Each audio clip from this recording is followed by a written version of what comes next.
जालंधर में अज्ञात लोगों ने एक घर में घुसकर जमकर तोड़फोड़ की। घटना के समय परिवार घर पर नहीं था।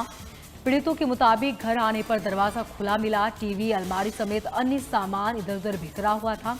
महिला ने इस मामले की शिकायत पुलिस को दी तो लोगों को शक जताया गया। खबर के मुताबिक करीब 10 दिन पहले महिला के बेटे पर फायरिंग हुई थी। पुलिस ने इस पूरे मामले में 2 लोगों को गिरफ्तार किया, जबकि 2 अन्य की तलाश जारी है।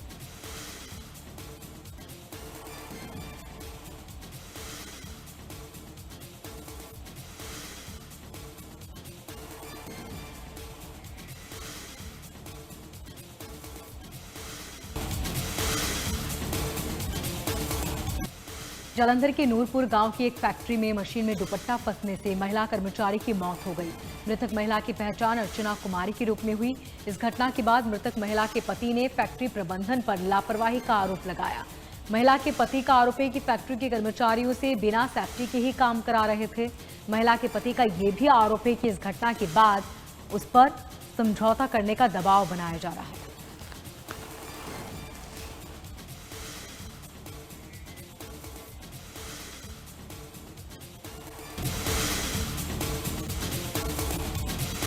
पंचकुला पुलिस ने एक ट्रक से नशीली बड़ी खेप बरामद की। ड्राइवर पुलिस से बचने के लिए चलते ट्रक से ही कूद गया, जिससे वो बुरी तरह घायल हो गया। पुलिस ने आरोपी ड्राइवर को अस्पताल में भर्ती कराया।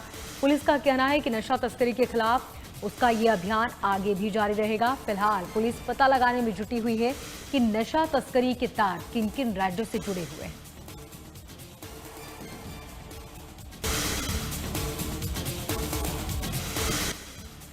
अंबाला के रामपुर में ट्रैक्टर पार्ट्स बनाने वाली एक फैक्ट्री में अचानक आग लग गई।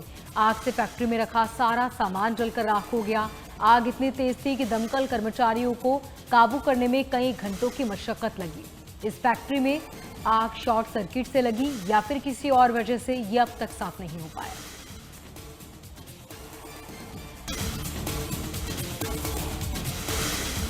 पलवल में कानून व्यवस्था मजबूत करने को लेकर पुलिस प्रशासन एक्शन मोड में है।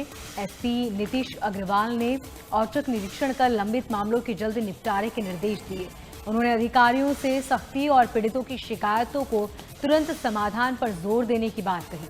वहीं सोशल मीडिया पर हथियारों के साथ रील बनाने वालों को चेतावनी देते हुए लाइसेंस रद्द करने की प्रक्रिया शुरू करने की बात कही।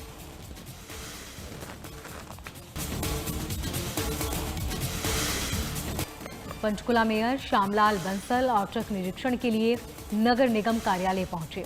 मेयर श्यामलाल बंसल के सेक्टर 4 स्थित नगर निगम कार्यालय में निरीक्षण करने के पहुंचने पर कार्यालय में हड़कंप मच गया। मेयर ने कार्यालय में अधिकारियों से लंबित कार्यों को लेकर जानकारी ली, साथ ही संबंधित अधिकारियों को दिशा निर्देश भी दिए।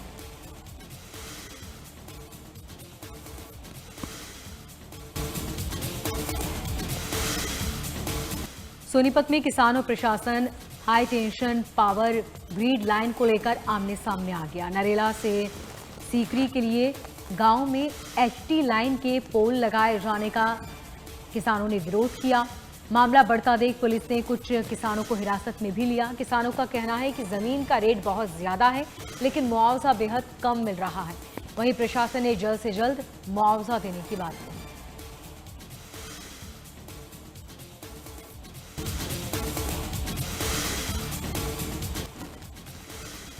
घरोंडा में कार बैंक कराने के बीच बिजली के खंभे से टकराने के कारण हादसा हो गया। जानकारी के मुताबिक एक युवक अपनी गाड़ी बैक करने की कोशिश कर रहा था और इसी बीच गाड़ी अचानक से बिजली के खंभे से टकरा गई। टक्कर इतनी तेज थी कि बिजली का खंभा टूटकर एक मकान पर जा गिरा। हादसे में कई लोग बाल बाल बचे।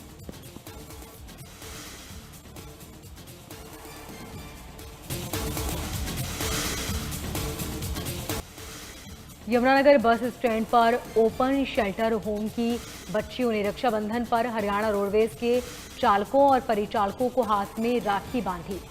बच्चों ने राखियां तैयार कर रोडवेज प्रबंधन को भेंट की है। बाल कल्याण समिति अध्यक्ष अशोक कुमार, सदस्य पूनम अग्रवाल, सुनील गुलाटी ने बताया कि ये पहल बच्चों और रोडवेज कर्मचारियों के बीच स्नेह का रिश्ता मजबूत करेगा।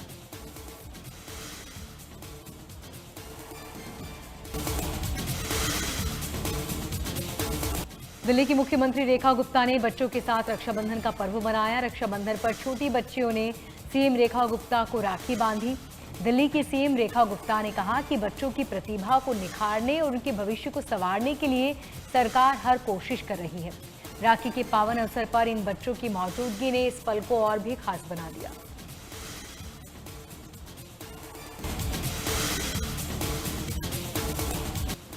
रक्षा मंत्री राजनाथ सिंह ने दिल्ली में एनसीसी कैडेट के साथ रक्षाबंधन का त्यौहार मनाया। उन्होंने एनसीसी छात्राओं से संवाद किया। इस अवसर पर उन्होंने देशवासियों को रक्षाबंधन की शुभकामनाएं भी दी। कार्यक्रम में एनसीसी की छात्राओं ने रक्षा मंत्री को राखी बांधी। उन्होंने सभी देशवासियों को स्नेह और भाईचारे का संदेश दिया।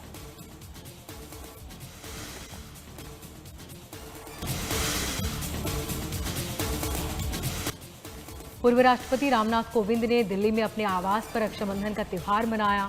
यहां बेटियों ने उनकी कलाई पर राखी बांधी। सभी देशवासियों को पूर्व राष्ट्रपति रामनाथ कोविंद ने रक्षाबंधन की शुभकामनाएं दी।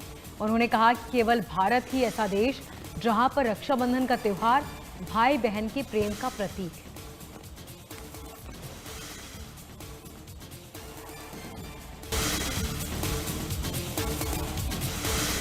दिल्ली में महंगे प्याज से लोगों को बड़ी राहत मिलने वाली है। केंद्र सरकार 27 अगस्त से 25 रुपये किलो की रिहायशी दर पर प्याज उपलब्ध करा रही है। एनसीसीएफ मोबाइल वैन और तय दुकानों के जरिए प्याज बेचा जाएगा। शुरुआत में दिल्ली की 40 जगहों पर बिक्री होगी, जिसे बाद में दिल्ली, एनसीआर और अन्य बड़े शहरों तक पहुंचाया जाएगा। बाजार में प्याज के दाम कई जगहों पर 55 से 60 रुपये प्रति किलो पहुंच गए हैं।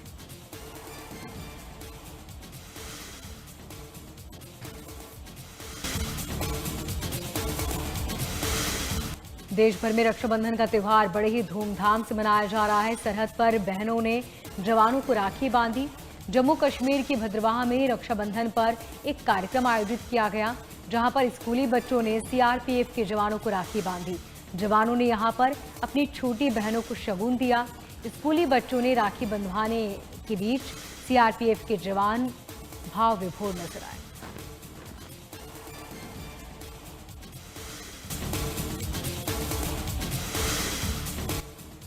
देश में रक्षाबंधन का त्यौहार धूमधाम से मनाया जा रहा है। सरहद पर देश की रक्षा में तैनात जवानों ने रक्षाबंधन का त्यौहार मनाया। जम्मू कश्मीर में भी रक्षाबंधन पर आयोजित एक कार्यक्रम में स्कूली बच्चों ने देश के जवानों को राखी बांधी और उनकी लंबी उम्र की कामना की।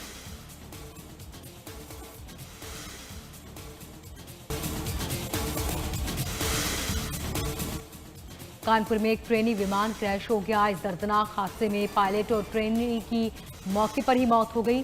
आपको बता दें कि बताया जा रहा है एयरक्राफ्ट ट्विन इंजन था। उड़ान में अचानक विमान में धमाका हुआ और उसके बाद विमान जमीन पर आ गिरा। मृतकों की पहचान गुजरात के सचिन भाटिया और कर्नाटक के अभिषेक पुजारी के रूप में हुई है।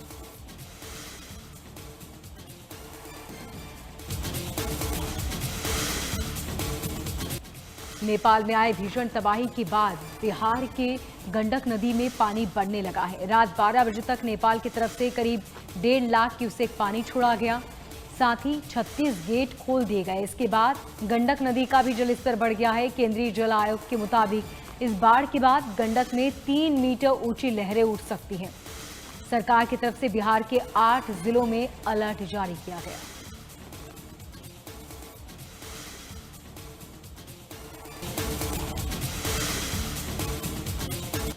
बाबा श्री अमरनाथ जी की पवित्र यात्रा 2026 का पूरे विधि विधान के साथ समापन हो गया। रक्षाबंधन और श्रावण मास की पूर्णिमा के पावन पर्व पर पवित्र छड़ी मुबारक की अंतिम पूजा के साथ ही बाबा अमरनाथ जी की यात्रा संपन्न हुई। इस वर्ष बाबा श्री अमरनाथ जी की यात्रा 3 जुलाई को शुरू हुई थी। यात्रा पूरे काल में लाखों श्रद्धालुओं ने बाबा बर्फानी के पवित्र दर्शन किए और मंगल कामना की गई।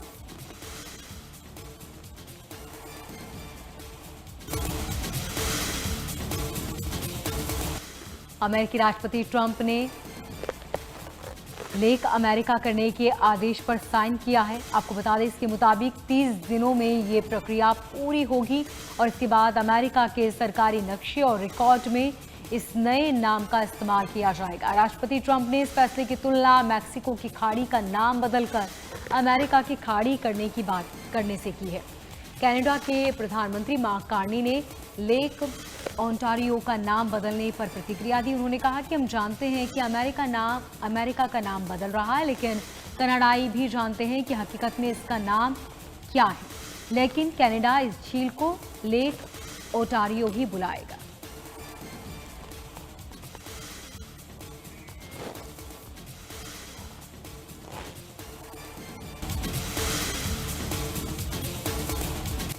नेपाल में आई विनाशकारी बाढ़ ने कई इलाकों में भारी तबाही मचाई। राहत और बचाव अभियान तेज कर दिया गया है। जानकारी के मुताबिक 470 लोगों की मौत की पुष्टि हुई, जबकि 1500 से ज्यादा लोग अब भी लापता हैं।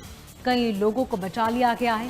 भारतीय विदेश मंत्रालय के मुताबिक भारतीय नागरिकों को सुरक्षित बाहर निकाला 50 से ज्यादा वो नागरिक, जबकि कैलाश मानसरोवर यात्रा पर गए 290 तीर्थयात्रियों की तलाश अब भी जारी है।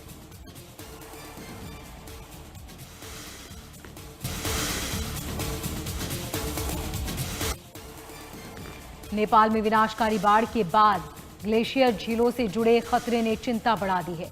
वैज्ञानिकों के मुताबिक ग्लेशियर झीलें संभावित रूप से खतरनाक हैं। इनमें कुछ नेपाल और कुछ तिब्बत में स्थित है। इन झीलों के फटने से अचानक बाढ़ आ सकती है। इससे नदी किनारे रहने वाले लोगों के साथ साथ सड़क, पुल और जल विद्युत परियोजनाओं को भी भारी नुकसान हो सकता है।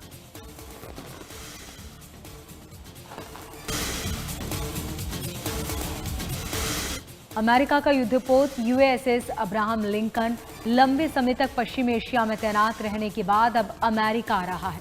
अमेरिका पहुंचने से पहले युद्धपोत कुछ दिनों के लिए थाईलैंड में रुकेगा और उसके बाद अपनी आगे की यात्रा पूरी कर अमेरिका लौटेगा।